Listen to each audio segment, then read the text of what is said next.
अस्सलाम वालेकुम नाज़रीन, इस्लामाबाद से कुछ अहम तरीन खबरें आपके साथ शेयर करेंगे। एक तो आज एक अहम तरीन फैसला सामने आना था, लेकिन रात गए कुछ ऐसी खबरें चलना शुरू हो गई कि शायद आज फैसला सामने ना आ सके। जज साहब के हवाले से नासिर जावेद राणा जिन्होंने फैसला सुनाना था, खबर ये आ रही है वो किसी ट्रेनिंग पर गालिबन लाहौर रवाना हो गए। लेकिन सब जानते हैं कि क्यों ये फैसला अभी मौखर किया गया, क्यों आज फैसला नहीं सुनाया गया। और एहतसाब अदालत का ये जो केस था, ये जो 190 मिलियन पाउंड केस, इसकी रियलिटी भी सब बहुत अच्छे से जानते हैं। वो काशिफ अब्बासी ने कल इस पर बड़ा जबरदस्त एक स्टेटमेंट भी दिया। वो कह रहे हैं 190 मिलियन वाला केस इतना ब्लैक एंड व्हाइट नहीं है जितना नून लीग कहती है। शहजाद अकबर के मुताबिक अब तो हुकूमत नून लीग की है, वो काबीना डिवीजन से सील्ड डॉक्यूमेंट सामने ले आए, इसे सामने लाकर पब्लिक कर दें ताकि पता चल सके कि ये अग्रीमेंट किसके दरमियान था। तो वाकईतन आज हुकूमत इनकी है, तमाम तो डिटेल्स पता कराई जा सकती है, लेकिन शायद ये बात बहुत अच्छे से पता है। जहां से अदालतों को फैसले भेजे जाते हैं लिखकर, उनको बहुत अच्छे से पता है कि निकलना इस केस में से भी कुछ नहीं है। इसीलिए इसको फिलहाल मौखर करके एक मुज़ाकरात की बत्ती के पीछे लगा दिया गया है। एक टाइम गेन है। ये निज़ाम, ये रियासत, ये हुकूमत जो बैठी हुई है, सब कुछ टाइम गेन कर रहे हैं, क्योंकि 3 बड़े अहम तरीन मौके थे। यानी 3 बड़ी अहम तरीन चीज़ें हैं मुज़ाकरात की मेज़ के ऊपर। जब तक वो चीज़ें नहीं होंगी, ये मुज़ाकरात इमरान खान तो आगे नहीं बढ़ने देगा। एक 9 मई, उसके बाद एक 8 फरवरी, उसके बाद एक 26 नवंबर। यानी ये 3 वो दिन हैं जिनके हवाले से 2 दिनों के हवाले से तो इमरान खान साहब क्लियर कट कह चुके हैं कि जेआईटी और आज़ादाना तहकीकात की जाए, आज़ादाना जो बेंच है वो बनाया जाए और वो तहकीकात करे। और इसके साथ-साथ अगर बात की जाए 8 फरवरी की, तो अवाम का जिस तरीके से मैंडेट के ऊपर डाका डाला गया वो हम जानते हैं, और ज़ाहिर-सी बात है जो हुकूमत बैठी है ये तो घर जाएगी नहीं, तो मुज़ाकरात ये भी इस नीयत से तो करेंगे नहीं। तो यानी एस्टैब्लिशमेंट के पास है क्या इमरान खान को देने को इस वक़्त, ये बड़ा अहम तरीन सवाल है। ये एक इम्पोर्टेंट क्वेश्चन है। लेकिन उससे बढ़कर जो कॉम्प्रोमाइज़्ड क़यादत है, पाकिस्तान तहरीक इंसाफ की जो कॉम्प्रोमाइज लीडरशिप है, जो बीच में से कुछ लोग सामने आ चुके हैं, वो अब बड़ा क्लियर हो चुका है मामला। सिद्दीक जान साहब भी इसके ऊपर एक बड़ा बेहतरीन तबसरा कर रहे हैं, वो भी आपके सामने रखते हैं। बहरहाल आज एहतसाब अदालत वाला जो केस है उसका फैसला नहीं आया 190 मिलियन पाउंड केस का, और अब वो फैसला एक्सपेक्टेड है जनवरी के पहले हफ्ते के अंदर। और तब तक टाइम गेन किया जाएगा, तब तक ये मुज़ाकरात वाले मामले के पीछे लगाया जाएगा दोबारा से एक बार पाकिस्तान तहरीक इंसाफ को। लेकिन सिद्दीक जान साहब कह रहे हैं हुकूमत को मुज़ाकरात की ड्रामा कमेटी का ऐलान करने के बाद पहली कामयाबी हासिल। पीटीआई के एमएनएज, सेनेटर्स और मरकजी क़यादत के लोग कल 26 नवंबर के शहीद कारकुनान के केस की समाअत पर नहीं जाएंगे। वकला के अलावा सिर्फ 3-4 लोग अलामती तौर पर जाएंगे। पीटीआई की क़यादत समझती है कि हुकूमत से मुज़ाकरात के दौरान हमें 26 नवंबर के शहीद कारकुनान के केस को ज्यादा हाइप नहीं देनी चाहिए। पिछली समाअत पर भी सिर्फ अल्लामा राजा नासिर अब्बास पहुंचे थे। वेल डन पीटीआई क़यादत, वेल डन।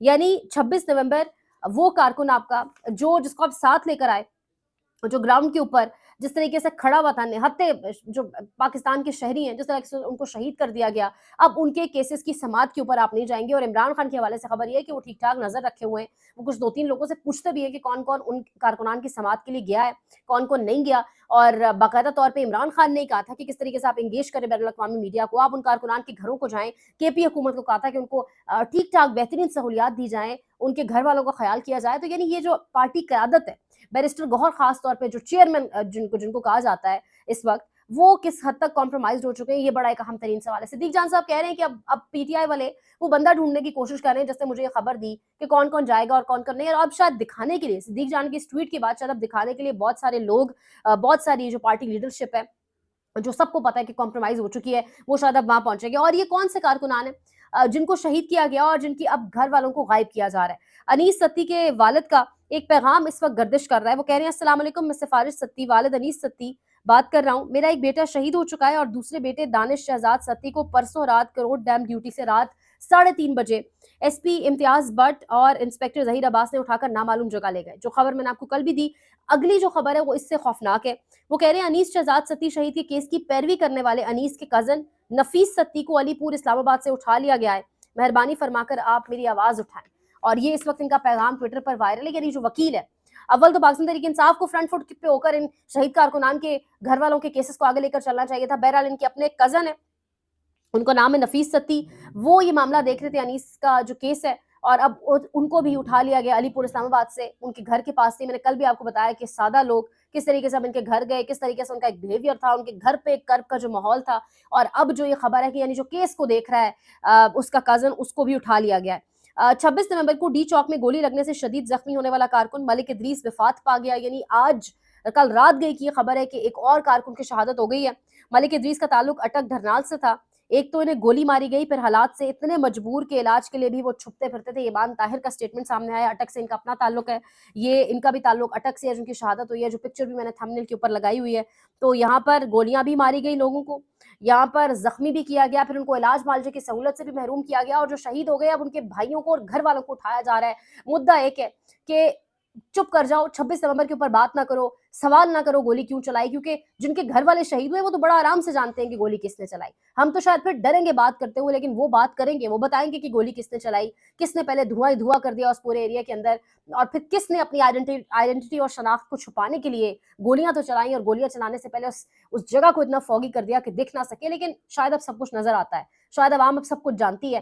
اور اب یہاں پر اگر بات کی جائے پاکستان تحریک انصاف کی قیادت کی، تو وہ مذاکرات کھیلے گی۔ عمران خان کا مجھے وہ بیان یاد آتا ہے، 3-4 دن پہلے غالباً انہوں نے کہا، انہوں نے علی امین گنڈا پور کو بڑا سختی سے کہا کہ اگر آپ نے کوئی مذاکرات کرنے ہیں تو شرط یہ رکھیں کہ وہ بند کمرے میں ہو، جبکہ عمران خان تو ہمیشہ کہتا تھا کہ جو بھی کچھ ہوگا اوپن ڈور ہوگا، بند کمروں میں دیواروں کے پیچھے کچھ نہیں ہوگا۔ وجہ یہ ہے کہ عمران خان نے کہا کہ لوگوں کے گھروں پر ابھی ماتم چل رہا ہے، یعنی ظاہر ہے وہ کارکن جس طریقے سے شہید ہوئے ہیں، نہتے پاکستانی شہری، ان کے گھروں پر جو ابھی سچویشن ہے، اس صورت میں اگر آپ محسن نقوی اور انہی شکلوں کے ساتھ بیٹھ کر آپ مذاکرات کریں گے جو اس سب کے پیچھے ہیں، جس وزیر داخلہ کے اندر یہ سب کچھ ہوا، تو لوگ کیسے ایکسیپٹ کریں گے؟ لوگوں کی تکلیف مزید بڑھ جائے گی۔ تو اس وجہ سے عمران خان نے کہا اگر آپ نے کرنے کوئی مجبوری آپ بند دروازوں کے پیچھے کریں۔ تو یہ وہ 3 چیزیں ہیں، یہ وہ 3 ایونٹس ہیں، 26 نومبر، 9 مئی، 8 فروری۔ عمران خان ان پر بات کیے بغیر، اور خاص کر 26 نومبر پر بات کیے بغیر آگے نہیں بڑھے گا، اور اب 9 مئی بھی، کیونکہ 9 مئی کے زمرے میں آ کے کچھ بہت زیادہ معصوم لوگوں کو جس طرح ان کا فیوچر تباہ کر دیا گیا ہے، 9-10 سال کی سزائیں سنا دی گئی ہیں، وہ ہمارے سامنے ہیں، تو یہ مدعا تو اٹھایا جائے گا۔ اب یہاں پر پاکستان کی حکومت نے کیا کیا ہے جی؟ Government bans political debates in educational institutions nationwide. Startup کی خبر ہے، پورے ملک کے اندر تمام تعلیمی اداروں میں، چاہے وہ یونیورسٹیز ہیں، کالجز ہیں، اسکولز ہیں، ہر قسم کی سیاسی گفتگو کو بین کر دیا گیا ہے۔ یہ بڑا آرام سے پتہ چلتا ہے کہ جب آپ کسی مینڈیٹ سے نہ آئے ہوں، جب آپ کی حرکتیں یہ ہوں، جب آپ کی کرتوت یہ ہوں، تو پھر یہی طریقے ہوتے ہیں معاملات کو دبانے کے، چیزوں کو۔ کبھی جب آپ وزٹ کریں تو آپ مخصوص بچوں کے ساتھ وزٹ کریں، آپ پوری یونیورسٹی بند کرا دیں، کلاسز سسپینڈ کرا دیں، اور آپ کی وزٹس ہوں، تو پھر الٹیمیٹلی آپ نے اب یہ کام کروا دیا ہے۔ اب قمر الزمان قاہرہ صاحب کیا کہہ رہے ہیں؟ کہہ رہے ہمیں یہ کہا گیا تھا کہ 2.5 سال حکومت کر لیں، بلاول بھٹو زرداری نے انکار کرتے ہوئے انہیں حکومت دی، یہ ان کا دعویٰ ہے۔ کس نے کہا کہ 2.5 سال حکومت کریں؟ انہوں نے، جن کے بارے میں پچھلے دنوں سپریم کورٹ کے کچھ سینئر ججز نے کہا کہ یہ جو ادارے یہ تو حکومتیں گرانے اور لانے اور وزیر اعظم کو جیل میں ڈالنے اور نکالنے میں لگے ہیں، تو انہیں پتہ نہیں ہے کہ کون کیا کر رہا ہے۔ یہ بھی شاید قمر زمان قاہرہ بھی انہی کی بات کر رہے ہیں، لیکن ان سیاستدانوں کو کون پوچھے گا جو بوٹ پالش کرنے میں اتنے ماہر ہو چکے ہیں، اور جس طریقے سے جب ان کو جو حکم پیچھے سے ملتا ہے اسی پر یہ چل پڑتے ہیں۔ اب یہ مذاکرات کا ایک ڈھنگوسلا ڈرامہ شروع ہو چکا ہے، ایک جانب مذاکرات کا معاملہ شروع ہوا، ایک جانب عمر ایوب صاحب جو صدارت کر رہے ہیں مذاکراتی کمیٹی کی PTI کی جانب سے، وہ ہیں۔ دوسری جانب جب انہیں یہاں پہنچنا تھا اسلام آباد، اس سے پہلے پشاور ہائی کورٹ گئے، یعنی مذاکرات کی اس لیے سنجیدگی دیکھیں، عمر ایوب خان پشاور ہائی کورٹ سے ہوتے ہوئے آئے کیونکہ انہیں یہ ڈر تھا کہ انہیں کہیں گرفتار نہ کر لیا جائے۔ تو اگر حکومت اتنی سنجیدہ ہوتی تو عمر ایوب خان کو یہ ڈر نہیں ہو سکتا تھا، لیکن اب نہ جانے، یہ ایک ٹائم گیم ہے، محض اس سے ہونا کچھ نہیں ہے۔ ایک چیز اور مزید صاف ہو کر سامنے سے، سب پردے گر گئے، سب کچھ صاف ہے، لیکن ایک چیز مزید کلیئر ہو گئی ہے کہ آج عدالت نے فیصلہ بھی کیوں مؤخر کیا ہے۔